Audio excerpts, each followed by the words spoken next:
Pada kesempatan yang berbahagia ini, insya Allah kita akan membahas tentang syirik, yang artinya berkeyakinan terhadap sesuatu selain Allah Subhanahu wa Ta'ala.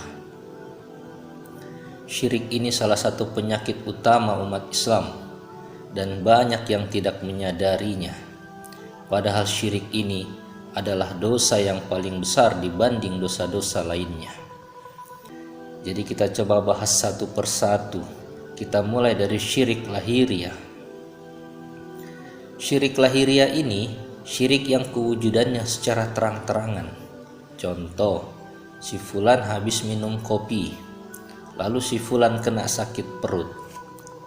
Di sini si fulan bertanggapan sehingga menjadi sebuah keyakinan kalau minuman kopi itu tidak baik, bisa membuat sakit perut.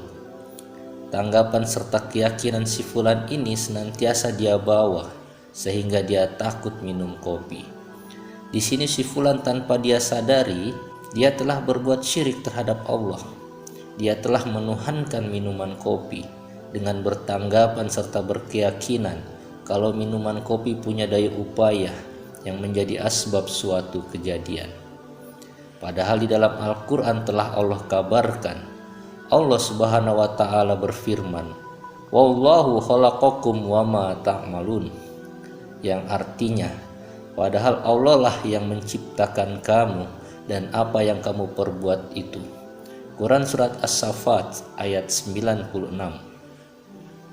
Di sini si fulan telah mengadakan Tuhan lain selain Allah yang dia yakini punya daya upaya dan menjadi asbab terjadinya suatu kejadian.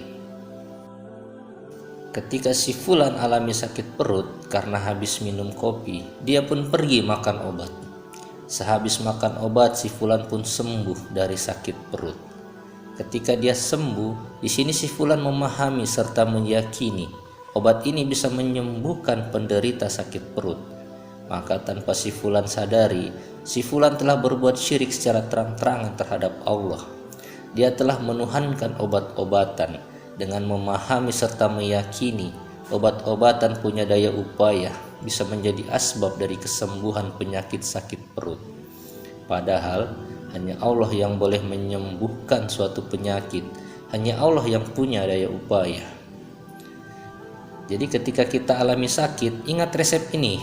Pertama, bersandar pada Allah. Kedua, karena Allah. Contoh, ketika kita minum kopi, lalu kita alami sakit perut, maka akal kita harus memahami serta meyakini sebenarnya yang datangkan sakit perut ini adalah Allah, bukan minuman kopi.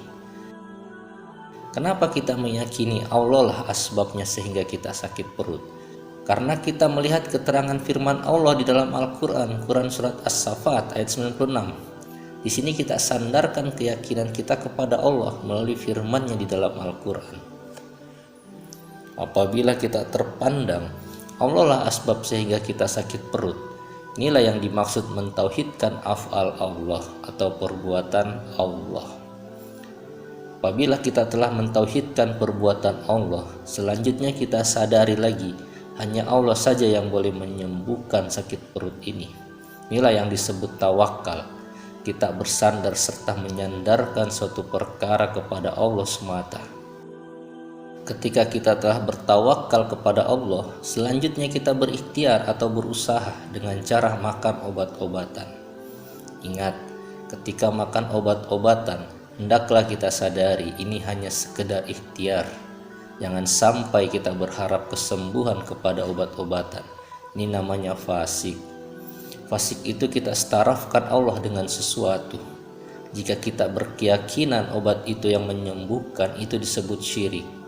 Jadi ada syirik, ada fasik.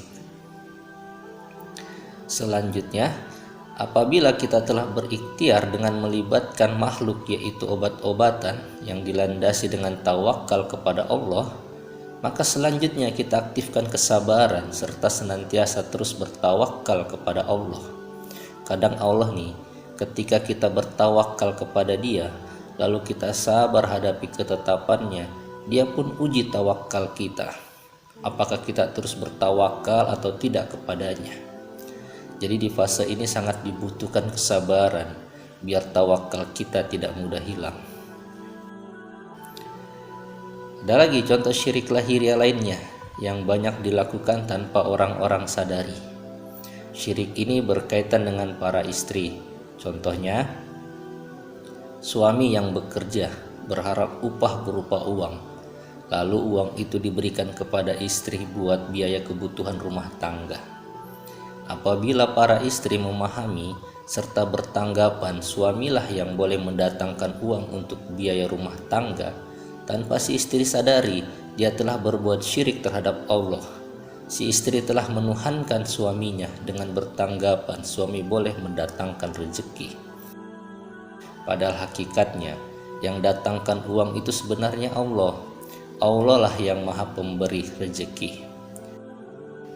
Jadi para istri hendaklah memahami serta menyadari suami kerja itu sekedar ikhtiar atau usaha. Yang datangkan rezeki itu adalah Allah, bukan si majikan, bukan pula si suami. Ini kasus banyak sebenarnya dialami oleh para istri, sehingga tidak sedikit para istri menuhankan suami, meyakini dan berharap kepada si suami, tapi bukan kepada Allah. Itulah gambaran syirik lahiriah, syirik yang terang-terangan yang banyak sebenarnya umat Islam tidak pahami, sehingga berefek tidak menyadari dan jatuh pada perbuatan syirik. Syirik ini sebenarnya sangat banyak, agak susah kalau mau dibahas satu persatu. Jadi mesti fahami intipatinya, barulah kita boleh paham secara keseluruhan, insya Allah. Yang saya bahas barusan ini masih sebatas syirik lahiriah, belum lagi syirik batiniah dan syirik rahasia. Tapi syirik lahiriah saja begitu mudah orang-orang terjebak, apalagi syirik batiniah, apalagi syirik rahasia. Allahu Akbar. Di dalam keseharian banyak sebenarnya umat Islam berbuat syirik dibanding perkara ibadahnya. Lebih banyak kesyirikan yang dia buat dibanding ibadahnya. Jadi betapa pentingnya mempelajari, memahami ilmu tentang Allah. Sebab seseorang berpeluang paham perkara syirik ini apabila dia ada dasar pengetahuan ilmu tentang Allah. Sebaliknya, apabila dia buta terhadap ilmu tentang Allah, sangat besar kemungkinan dia senantiasa berbuat syirik sampai dia wafat. Untuk bab syirik batiniah, insya Allah kita akan bahas pada pertemuan berikutnya. Sampai di sini dulu pertemuan kita hari ini. Saya akhiri. Billahi taufiq wal hidayah. Assalamualaikum warahmatullahi wabarakatuh.